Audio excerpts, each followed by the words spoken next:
I'm going after absolutely everything. And I don't want to. We keep the lights on to 1.5 million homes and manufacturing in New York, in Michigan, and in Minnesota.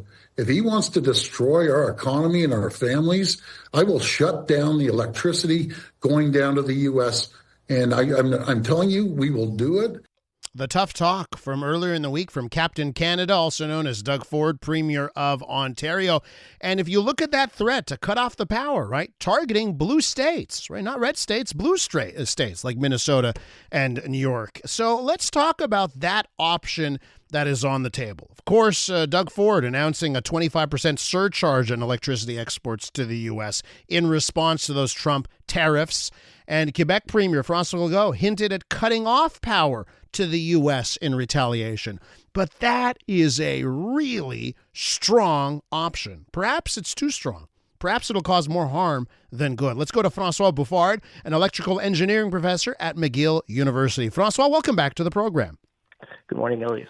How do you view threats like this, whether it is to put export tariffs on electricity or cutting off the supply in general? Well, the export tariffs is perhaps the more rational thing to do right now, even though, again, I guess in my view of the Trump administration right now is don't give them a reason to want to retaliate. And again, kind of going forward, if the tariffs have been canceled or delayed, let's not put a tariff on electricity exports. But Ontario, Premier Ford has to be prudent here. He has to be careful. Because Ontario, the way its production mix is actually highly dependent upon its neighbors because it has a very inflexible nuclear fleet. So they're kind of counting on their neighbors to take the surplus electricity in the middle of the night, but they're also counting on their neighbors to bring in electricity during the day when they're peak periods. So there is this kind of tango playing between Ontario and the rest of the Eastern Interconnection that is quite helpful to Ontario's electricity system. So it's not as easy as just opening up the circuit breakers. There's going to be consequences in terms of the reliability in Ontario as well. And first things first, I totally get your point of let's not poke the bear, right? We are dealing with a belligerent power right now. Don't poke the bear. I totally get that. I also understand that people are like, well, at a certain point, you got to fight back. But what I'd love to know more from you, Francois, and I think our listeners want to know more, is just how does it work when it comes to our grids right now and the back and forth, right? Like for instance, let's bring it to Quebec. When is Quebec sending power to its neighbors, and are there any moments where it's the reverse for Quebec, where we're importing from other spots? Absolutely. So when it's very cold, we had a cold snap back at the beginning of February. Well, we did import from our neighbors who were not as stressed as we were. So clearly, the imports are extremely important for Quebec in peak period. The same applies also to the U.S. when if there's a couple heat waves this summer. New York's going to need our power. Boston's going to need our power because they're going to be sweating, and their electricity prices will go through the roof. So they want our supply to be there and to really to benefit them. So clearly, again, it's a relationship that's been built over 40, 50 years. And just like the free trade that we've lived under, taking that away is going to jeopardize both our reliability and also it's going to make things a lot more expensive. Could the U.S. get by without our power? It depends. I would say it depends. Clearly, it depends on how, for example, let's take a scenario where we had the eastern seaboard of the U.S. is under an intense heat wave that lasts 7-10 days where everything is hot and the air conditioning is really going to be working 24/7.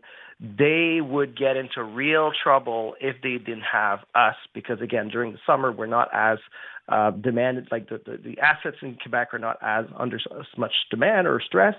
So they really, really need us for that in those situations.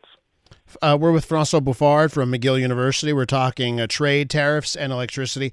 Francois, would another pathway, instead of being all tough here and cutting off the power and doing stuff like that, could there be another pathway where Canada tries to make itself even a bigger electricity source, where they try and we try as a country try and make ourselves so important and valuable for the states that they wouldn't even consider a tariff? Could that be an option, maybe to double down on exports to the U.S.?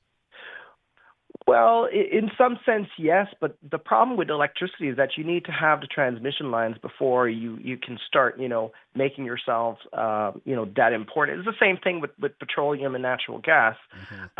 We are extremely important, but at the end of the day, we need the wires to export or to be more important in their market.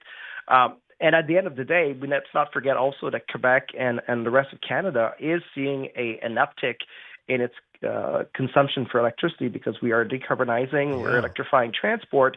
So we have to think about our own needs as well. So probably what's more rational in the longer term, and that's probably something that we need to ask the future contenders for the Prime Minister of Canada or the government of Canada is, do they want to invest in an east-west infrastructure to help Canadians basically transfer electricity from all the way from Newfoundland to British Columbia? And this is perhaps the next frontier for us Canadians, to try to sever a little bit of the ties from the U.S. and sort of isolate ourselves a little bit better. As Hydro-Quebec is reviewing the contracts that it has with Massachusetts and New York right now, I just want to know, do you know these contracts that we've signed, Quebec has signed with U.S. states, Can we just pull the plug for them? Pardon the pun. Can we just rip up those agreements, or are those set? Or do we have requirements here to provide power that we can't back out of?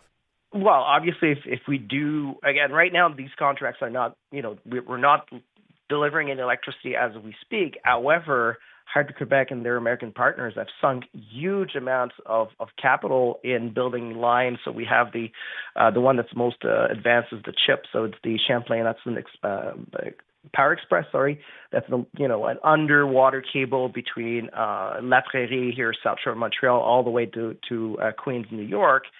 There's a huge amount of money, and Hydro-Quebec needs to pay itself back. So, Hydro-Quebec would, one, be under the money because of that, and second, we would probably enter some kind of litigation over a very long run, and that would be also quite costly. So, yes, we could perhaps do it, but it's a gamble. And again, as we've mentioned earlier, let's not poke the bear. Let's not create a situation where I'm knowing how President Trump has treated President Zelensky last week. Let's not give him a reason to say, well, they've poked me. I'm going to send some forces and show them that I mean business. Making Canada the fifth first state. And I just want to go back into the time where we all just got along and didn't have to deal with this nonsense. Francois, we're going to have to leave it there. Thanks so much. Take care. Bye-bye. Francois Bouffard from McGill University.